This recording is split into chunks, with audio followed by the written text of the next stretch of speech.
Salut, moi c'est Inès, et je vais vous présenter Sur les traces d'Adiba, Sauville, Pauline Malière.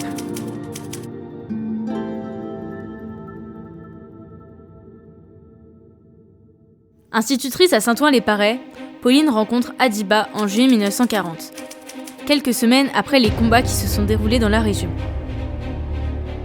Alors que le jeune tirailleur se cache dans la forêt pour ne pas être fait prisonnier par les Allemands, elle le ravitaille et le loge dans l'appartement dont elle dispose au premier étage de l'école. Une grande complicité se crée entre Pauline et Adiba, au point que celui-ci l'appellera maman, comme l'indique une lettre qu'il lui a adressée en 1942.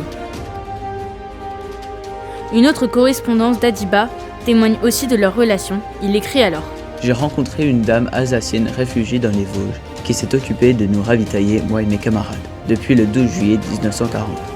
De plus, elle nous a donné tous les renseignements qui pourraient nous être utiles.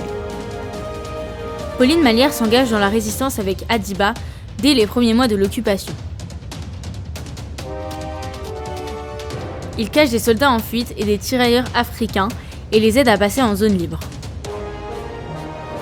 Après la guerre, Fernand Baptiste, l'un des chefs de la résistance du secteur de Neufchâteau, attestera que l'institutrice a, dès juin 1940, aidé les militaires français évadés et réfugiés dans les bois de Sauville. En 1943, lors de la création du maquis de la Délivrance, Pauline est toujours active aux côtés d'Adiba. Elle l'aide à ravitailler le camp et accueille les jeunes réfractaires désireux de rejoindre le maquis.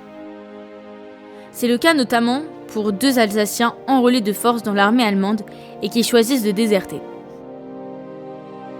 Pauline est arrêtée dans sa maison de Sauville le même jour qu'Adiba, le 14 juillet 1943.